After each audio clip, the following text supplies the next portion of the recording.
Hello. This is Philip Cargom. This is Tea with the Druid, episode 305, brought to you by the Order of Bards, Servates and Druids. It's lovely to see you, and it's lovely to see so many people here already from Ireland and Glastonbury and Portland, Oregon, and Dallas, Texas, and Bewdley and Worcestershire, and Sweden, and East Yorkshire, and North Shropshire and Barkham and Pender Island and Saltburn by the Sea and Teesside and Southern California and Northern Germany and Australia. It's a dark autumn 5 a.m. in Australia. Well done for being up, Emma, at 5 a.m. North Staffordshire, Dartford, South Germany, Richmond, Virginia, County Tipperary, hooray, Los Angeles, Slough, great, Conwy, Atascadero in California, Bromley in Kent, Germany, yes, North Yorkshire, that's fantastic. Netherlands, I've got to stop reading them out. Southern Ohio, Paris, the Netherlands. Okay. Lovely to have you. Welcome. It's great to be with you. And as everybody is gathering in the circle, just as we do if this was a physical meeting, we might well, as we wait for people to come into the sacred clearing in the forest and find a log to sit on and to gather around the fire, we start to settle, the way you kind of move around and get comfy and look around you a little bit, tune in to the people who are coming into the circle. And then you might want to drop in, just shake off some of the distractions of the day or the busyness of the day, perhaps, and drop into yourself. And as you do that, you might like to take a deep breath in. And a sigh as you breathe out, just settling, allowing yourself to ground, to come to land. Here we are together for a brief spell. And just check in with how you're feeling. How are you feeling? And you might describe a body feeling. You might be feeling tired or hurting somewhere, or comfy, or whatever, warm or cold or whatever. So you might describe a body feeling, or you might be describing an emotional state, feeling sad, feeling happy, or you might be describing a feeling that's actually a thought if you dig a little deep. However you're feeling, whatever bubbles up to the surface, do write it down to and share this.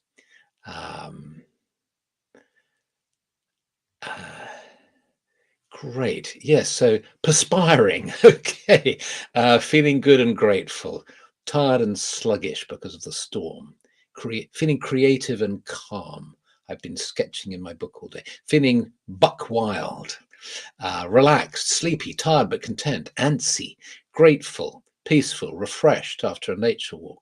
Feeling calm, anger, frayed, damp, strung out, peaceful, pleasant, tired but satisfied, humbled, happy to be here, bit cold but relaxed with my cat on my arm, lovely, in pain and frightened of the future, heavy energy from what's happening in Rafah, numb, currently have COVID, been quite poorly, so it's coming in so fast, drained, looking for positive, a little anxious.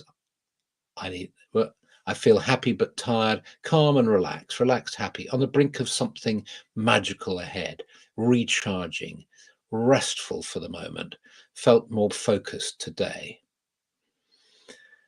And then if there's something about as well, do you know what we're doing? We're doing, when you meet people and you say, how are you? And people say, oh, I'm fine. Oh, how are you? Oh, yeah, I'm fine. And then you get on. So you don't really go into any kind of detail, except if it's a really good close friend and the circumstances are such that you can spend time. But here we're doing this, and we give ourselves the luxury or the privilege or just simply the time to be authentic and to say, I'm feeling angry, I'm feeling tired, I'm feeling happy, I'm feeling magical energy abundance, as Chris is. We give ourselves the time to actually say how we feel. That means we're being genuine. That means we're being honest and clear. And even if what we're expressing is that we're feeling crappy, it's clear because it's authentic. That's how we're feeling right now. So that's healthy. That feels good. And when you're in a circle of people who can be honest with each other, just say how they're feeling, whether it's good or bad or midway. There's something really healthy in that. It's like we're starting to listen to each other and to accept each other. I'm feeling calm and good and well rested. I've been on 2 little brief retreats. I've worked a little bit in them, telling stories or talking a little bit about Beltane. So I have been working, but I've also been able to swim and enjoy the company of some wonderful people. For those of you who've seen the thumbnail that is up on YouTube and I think Facebook as well of our tea, it's a depiction of an adventure I had with an Irish senator, a nature connection specialist who lives on a canal boat in London, a journalist, and we got we were on a pilgrimage. We were on a retreat which included pilgrimaging, walking the land, and we walked for a while. We got pretty wet, and we were in the Yorkshire Dales. It was fantastic, but we decided to hive off and take a cab back for saunas and swimming and all the rest of it. And the rest of the party soldiered on for miles more, and we were left with a 1-bar phone signal, and we were trying to get a taxi with some difficulty. We had to wait about 1.5 hours in the rain and the wind, and we had a ball. We had such fun, and we were saved by cups of hot tea that somebody was selling from a caravan. It was great. So we had that adventure, and of course those kind of hardships and challenges, once you've got through them and you look back on them fondly. At the time you were cold and wet, and wondering if you'd have to spend the night in the freezing cold, whether the taxi would ever come, but afterwards you can look back on those sorts of hardships as part of the adventure. So and I'll talk later about the wonderful places we were staying in, but just briefly, we were staying in a couple of very particularly kind of very specific thing, big stately homes on big estates that are starting to really get switched on to the power of spirituality and well-being, to realize that they can offer sanctuary to people to recharge. And so it was the Broughton Sanctuary in Yorkshire and Stapleford Park in Leicestershire. Wonderful places. And I picked a card from the Druid Plant Oracle today to talk about on Tea with the Druid, and I want to share it with you because it actually fit. I just picked this card, but it actually is so pertinent to what's been happening. The card that I picked is the Restorers. You see there this image of a lady with a mortar and pestle, with St. John's wort and valerian and rhodiola rosae, rose roots, in the mountains, perhaps of Wales, the cauldron bubbling in the background, and it's called the Restorers. And there's a sort of physical description from a book by a Druid, Ellen Everett Hopman, from her book Priestess of the Forest, A Druid Journey, which sort of illustrates this image, really. Ethne sighed as she looked at the fat bundles of mint, pine needles, elderberries, rose hips, and balm hanging from pegs on the wall. There was mugwort for the cramps, and loosestrife and willow bark for the fever. There was the plant called terrestrial sun for the nerves, yarrow for the stomach, foxglove and hawthorn for the heart, and rue and hag's tapers for the cough. Long braids of garlic, useful for everything, swung from overhead along with the most important herbs, comfrey, vervain, figwort, and oak bark for poulticing wounds, the last hanging in strips from the mantle. And let me read you the meaning of this card as we've got in the Druid Plant Oracle. Although adventure and excitement are necessary ingredients in life, hence our spending an hour and a half in the cold, in the rain, we also need periods of peace and calm, oases in our busy lives. Drawing this card in a reading may mean that you should create such time for yourself now. Retreats are an important part of spiritual practice, and in Druidry, these can include visiting the old sacred sites and walking the old tracks, which is exactly what we were doing on this last retreat, which was organised by the British Pilgrimage Trust, which is a fantastic body that encourages people to go on retreats all over Britain. But wherever you are, you can take a retreat. Even if you're busy, see if you can withdraw from your schedule for 3 hours. There's a magic in 3. If you can close your eyes and drop in, let's do it now. Drop into, I'll go 1, 2, 3. Open your eyes. You can dive in for 3 seconds, dive in for 3 minutes. But if you're really feeling exhausted, check out for 3 hours, switch off the computer, check out for 3 hours, and you've just given yourself the gift of a mini retreat, during which time nobody can disturb you, and you treat yourself to whatever will help you find calm. Better still is a longer retreat, 3 days or more, in a setting close to nature. By taking such a break, you give your body and soul a chance to catch up with each other and to find balance once more. So,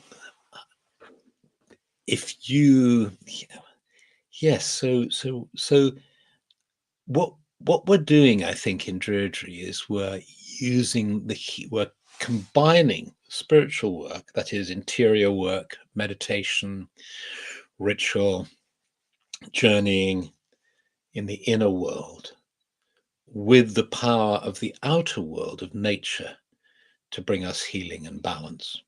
And when we can bring these two together, it feels so complete.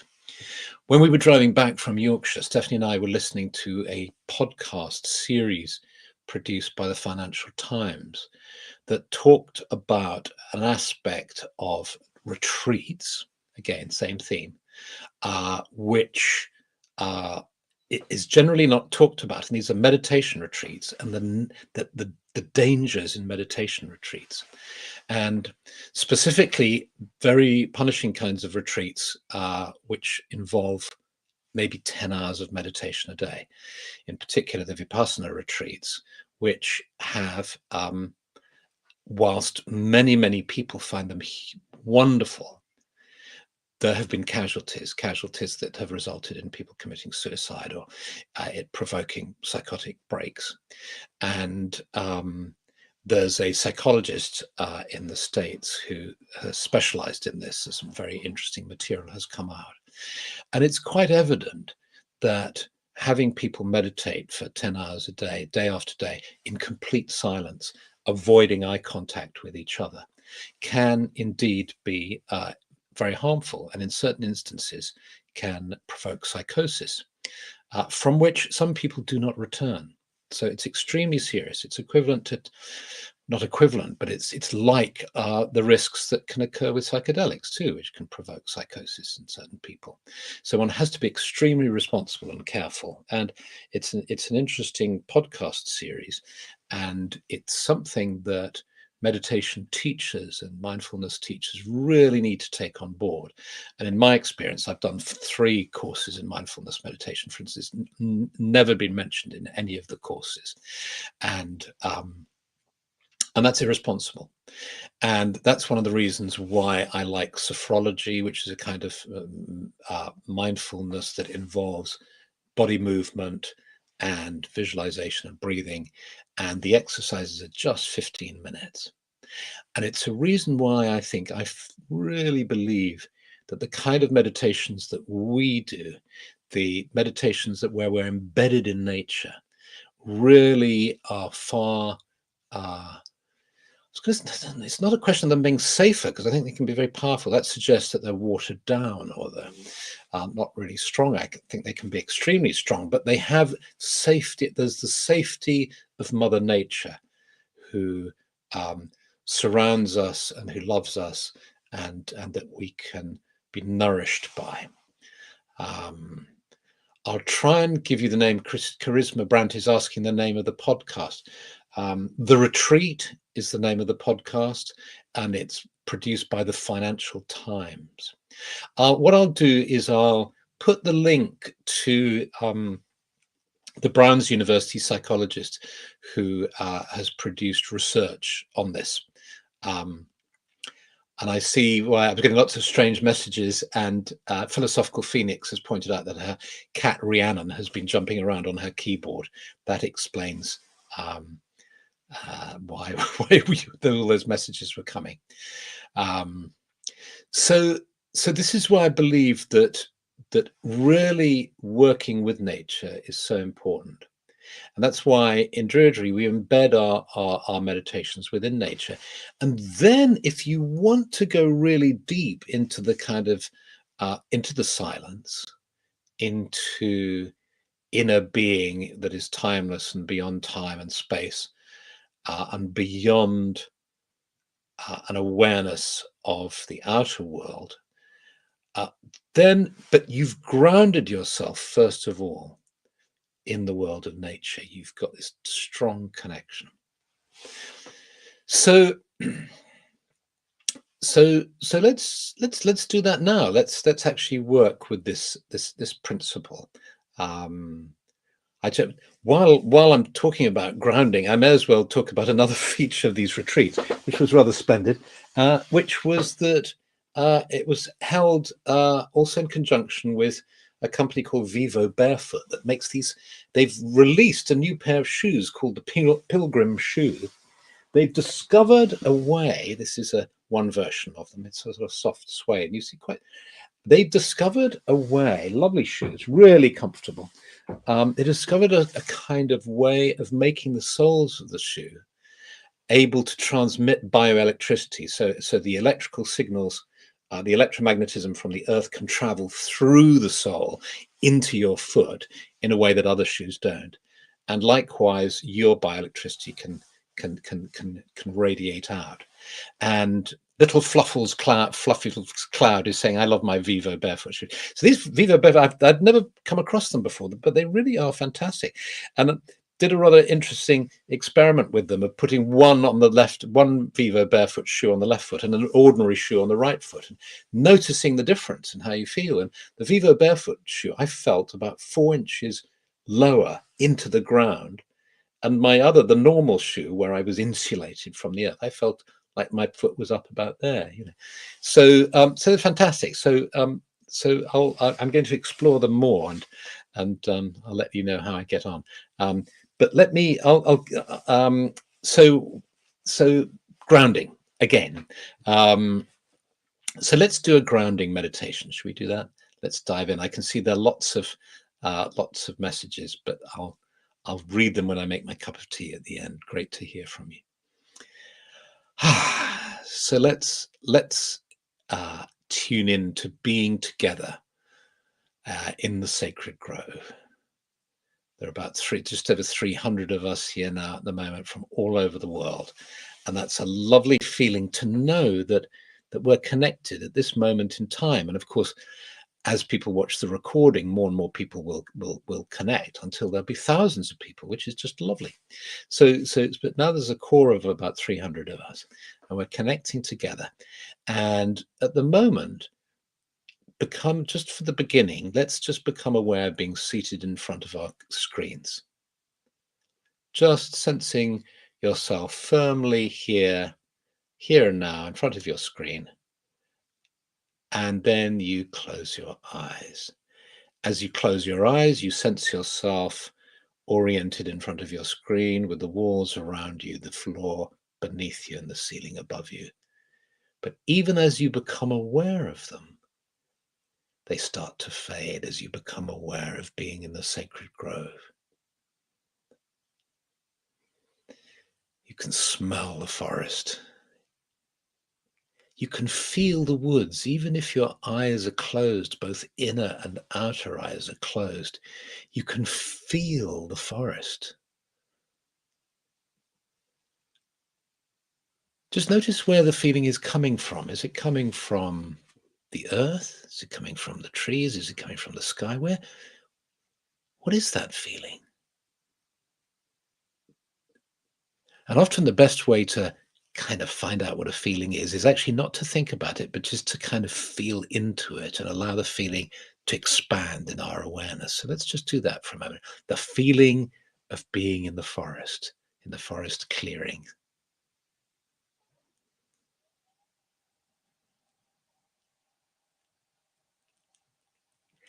And then feel the fact that you're in a group of about 300 people all sitting around in a circle.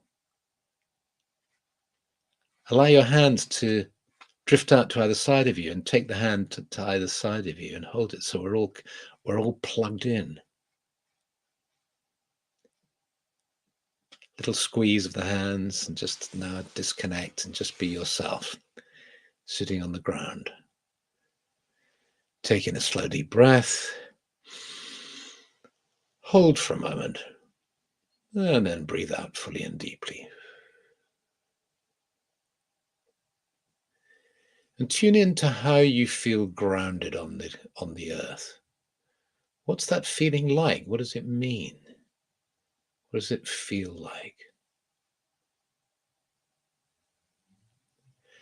Might be a feeling of heaviness. Maybe allow that feeling of heaviness, particularly if you're tired. Sometimes there's a part of us that fights against feeling heavy. But no, just give yourself the opportunity to just feel the heavy. Just feel yourself on the earth. Gravity is your friend, and you're just enjoying that sense of heaviness. And somehow that enables you, if you sort of track it, to go down into the earth and feel your weight on the earth, and then feel the energy of the earth now, the way it's holding you, and all the life beneath your body, all those creatures and the soil and the sand and the clay and the rocks and the minerals. Crystals, maybe. Moisture, lots of moisture. Lots of creatures, bugs, the worms, and the mycelial network. And as you breathe in, just allow some of that life-giving energy just to flow up into your body.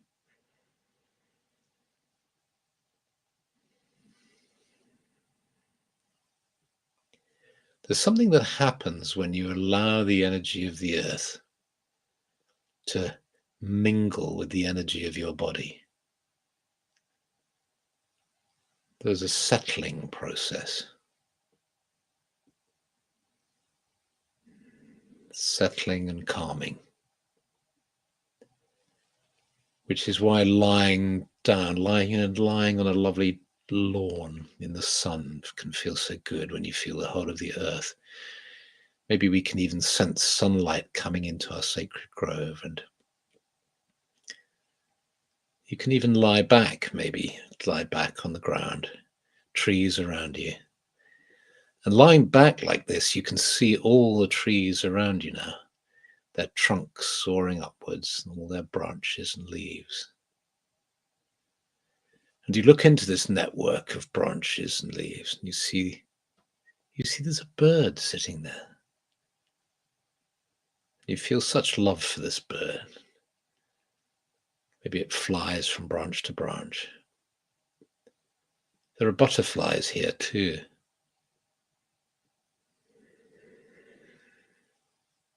And you just connect with your breath, breathing in and out.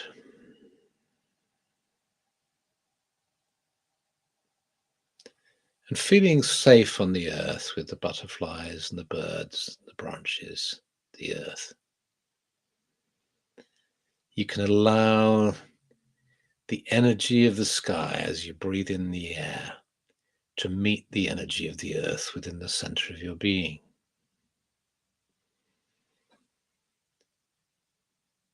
And you can let go of all sensation and just be in stillness.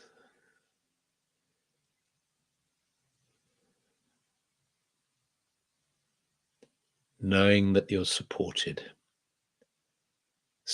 by all of nature, with you being nature too. It's not as if you're somehow separate. You're supported in your own nature by the nature all around you.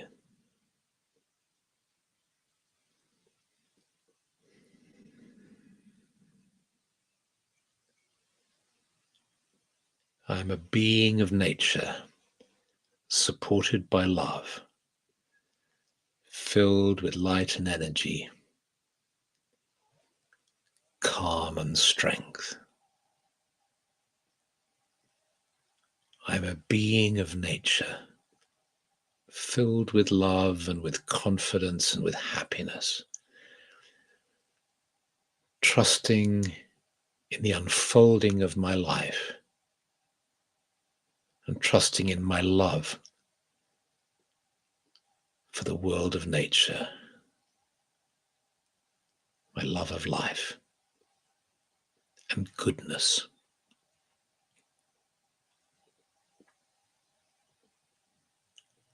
May the design of good be brought into being. May all be well. May all be well.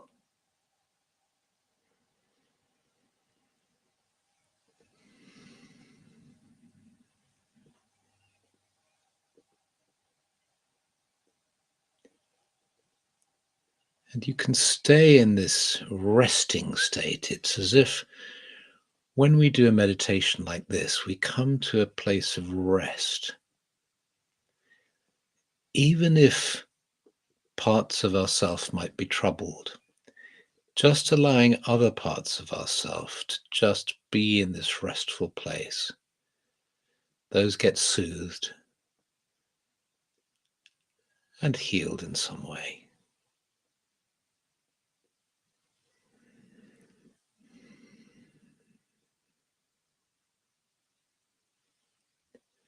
And then knowing that you can come to this sacred clearing at any time,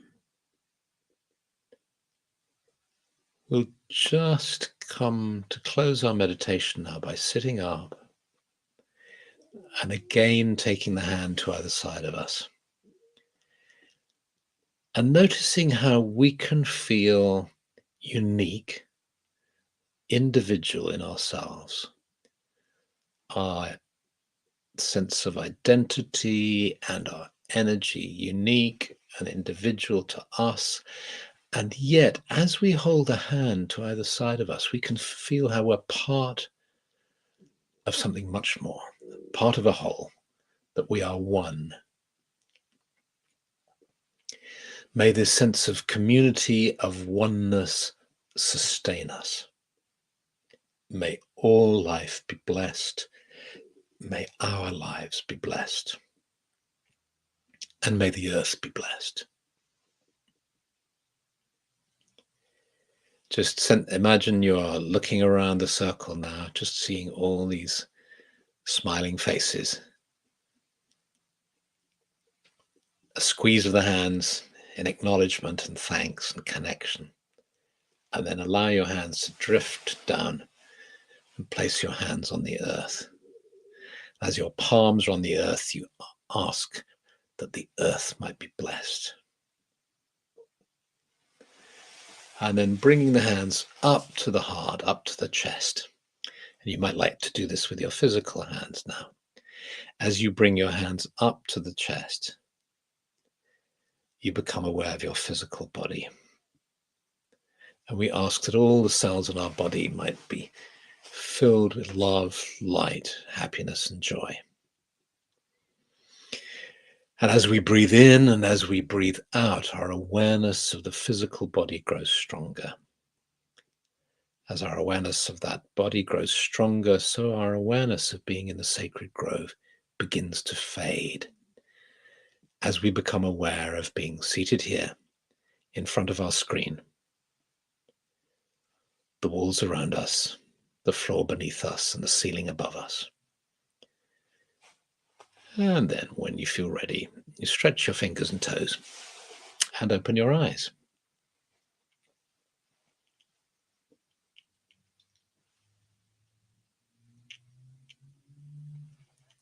There.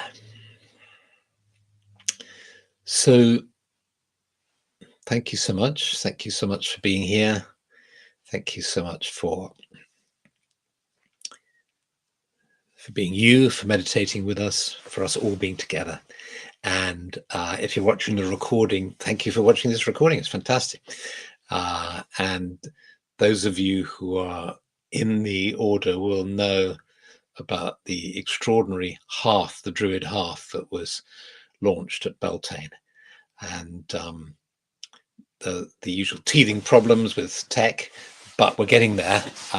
Huge amounts of work have been done. It's been such a lot of work over the last really 2 years. The whole project was conceived 2 years ago, and it's taken 2 years to actually launch it on the 1st of May. So if you're in the hearth, I did say that I would go now from this public forum into the Druid hearth, which is for members of the order, members of OBOD. But I've discovered that the live streaming function is really quite difficult to work, and I need to work out how to do it. I can't quite do it yet. So next week I'll do that. So many, many blessings, much love, and I'll look forward to, I'm going to make tea now and read all your comments. Okay, bye. And I'll see you next Monday. Okay, bye.